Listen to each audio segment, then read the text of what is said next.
So thanks, Milton. Thanks for inviting me. My name's William Stanford, and I am one of the co-founders of Genomicity. It is a physician consultation service for patients and other physicians that are trying to navigate this very complex environment, pharmacogenomics just being part of it. So what's genomic medicine? It's essentially just applying genetics to the usual health maintenance and treatment plan.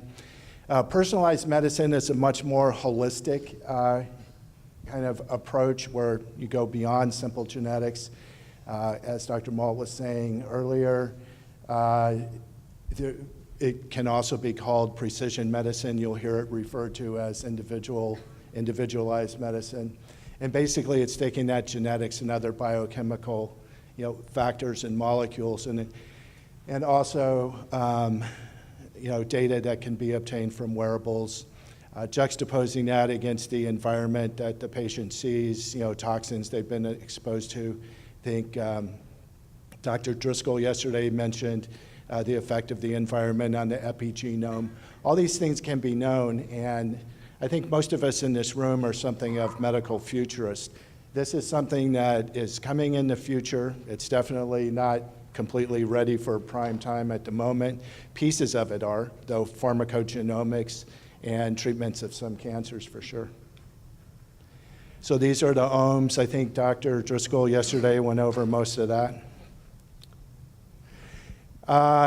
There's a lot of activity in the lay press and a lot of discussion about all these things.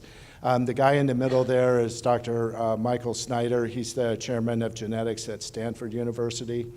And he's also the director of the the Center for Genomics and Personalized Medicine at Stanford. Stanford really seems to be the thought leader on the West Coast.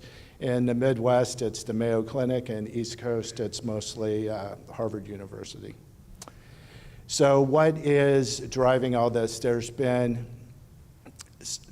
decades of research in the basic science. I was originally in the medical scientist training program, so I was very aware of this. Lots of really incredible work has been done to define normal cellular physiology along with molecular mechanisms. That with these quantum improvements and the tools needed to perform this science, and with the ability to analyze these huge data sets using artificial intelligence and machine learning has driven the cost and the ease of the whole thing down. Now, of course, this rapid technology, the ethics hasn't kept up, and I'm sure that'll lead to a spirited discussion. So again, what are these achievements? One is just improvements in basic science. The other is what's called next generation sequencing, both DNA and RNA. That's massively parallel processing is much quicker and easier. I think people were surprised yesterday to hear that your entire genome can be sequenced in one day for under $1,000. Gene editing with CRISPR-Cas9 is a game changer. Will more than likely lead to cures for, or certainly advanced treatments for what we call simple inherited diseases, like, say, for example, sickle cell anemia, where it's just a one base pair that's awry. It's going to be relatively easy to fix those with the CRISPR-Cas9.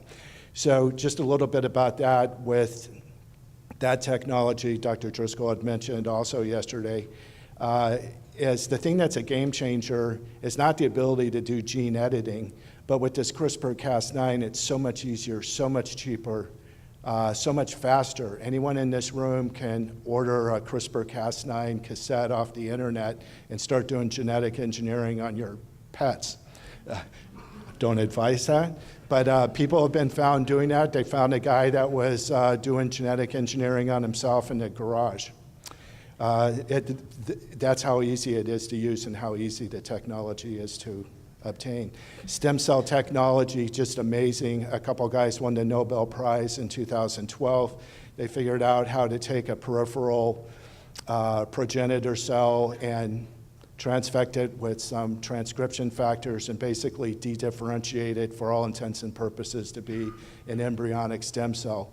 It's not hard to imagine that you would be able to take that embryonic stem cell derived from a peripheral progenitor and do your little gene editing on it, and then drive it back down the, say, the hemopoietic pathway, and you've now solved your sickle cell problem.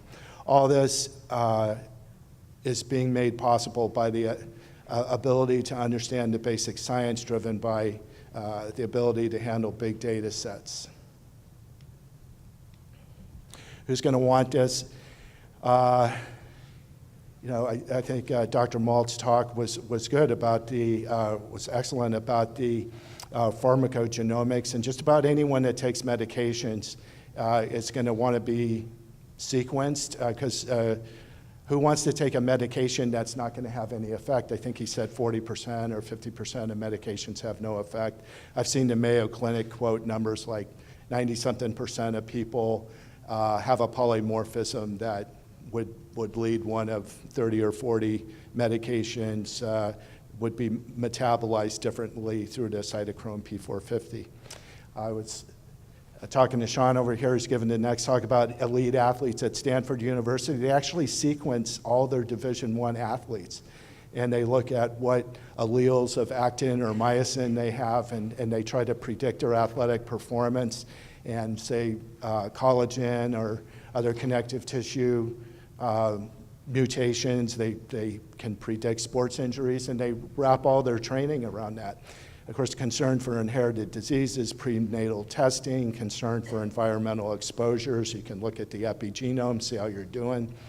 Diet and exercise, can be customized for your genomics, your microbiome, which are the microbes that make up your gut. And the epigenome, which is, I know one thing, I don't know if this has been pointed out yet, but the genome is really only made up of about 1.5% to 2% of it ever gets transcribed into protein. The other 98 to 99% of it is all regulatory.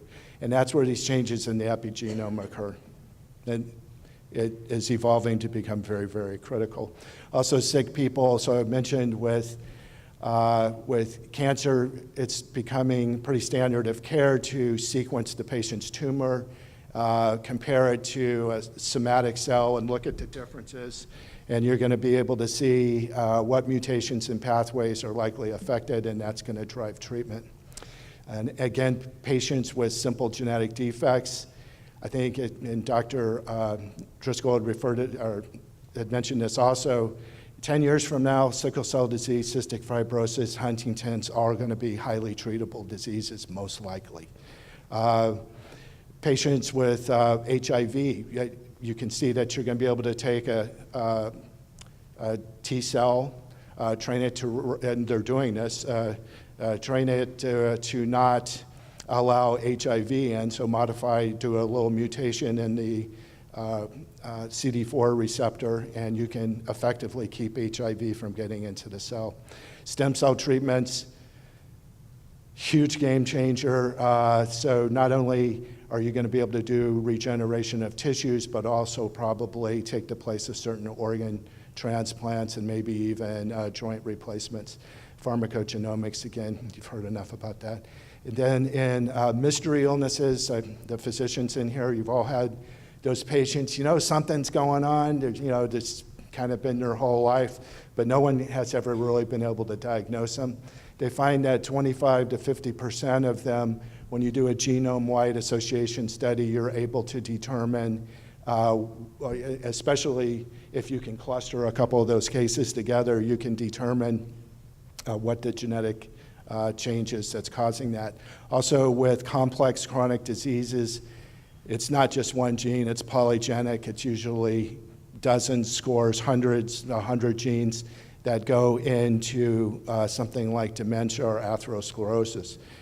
If you do this genetic sequencing, and once we get a little further down the knowledge line, you're going to be able to target your therapies. And again, pharmacogenomics, who wants to take a drug that's not going to have any effect on their disease. Payers are going to want this because there's eventually going to be a value proposition. What are the obstacles to implementation? Certainly, was talked about yesterday, who is going to store and protect this data? What's it going to be used for? GINA, the Genetic Information Non-Discrimination Act, you're going to know that like you know HIPAA. Cost, who's going to pay for it? It's all going to be a value proposition. All these other things to drive economies are going to be in play, especially the ability to do massive amount of computing. Also, designer babies, eugenics. It's here, folks. Huge issue. Of course, people are already doing embryonic selection. There's an international ban on germline editing, that is any gene editing that would become part of the person that grows from an embryo into adult, become part of their sperm or eggs and the big past generations. There's a ban on that. It seems to be holding up. And then finally, this was mentioned also yesterday, that initially, even though we know this is, works good, lasts a long time, goes faster, it's only going to be the people that can afford it that get it initially, and until the value proposition can be shown that it benefits everybody, a little bit like what Dr. Molt mentioned, then it'll be ready for prime time. And I'll stop there and take questions. Thank you so much. Gary? Thank you, Dr. William. This is the question to you is this. Based on your strong knowledge about the genomic issue and for the person who's healthy condition, which kind of the guideline for routine the annual testing, do you have something has been set up in your practice, or the strategy for the entire community? So the healthy patients, it's pretty much going to be at their demand and their cost. It's never really been shown to this point that doing any kind of genetic analysis actually changes the behaviors across a wide array of people. Yet, as you know, you're an orthopedic surgeon? Yes. Yeah, so, as you know, people come in and they want whatever the newest thing is, and if they can pay for it, they often get it. Obviously insurance and other payers aren't going to pay for it. Well, we're talking about it because of we're talking about prediction for the future, right? Looking like we can, based on this, the line out, we can know this have risk of cancer, this risk of the Alzheimer's disease, a risk of a heart attack or something like that, and give us some clue prior to the real things happen. That's what they're really valuable for. Yeah. So, just to address that in a couple ways. For something, any internist in here, hospitalist, you ever admit a sickle cell patient? You ever admit the same one 20 or 30 times? Okay. So if you can cure sickle cell disease, early in the patient's life, not only do you ameliorate all that morbidity and cost, but the value proposition is going to be there. Even if you spend $500,000 to cure them of their disease over their lifetime, it'll make up. Now, you mentioned kind of complex diseases like dementia or heart disease. That's going to be quite a ways off, because what needs to happen is the basic science to define all these pathways that are controlled by 100 different genes, and it's going to, because each gene only has a small impact, so that's going to be very complex. Thank you so much.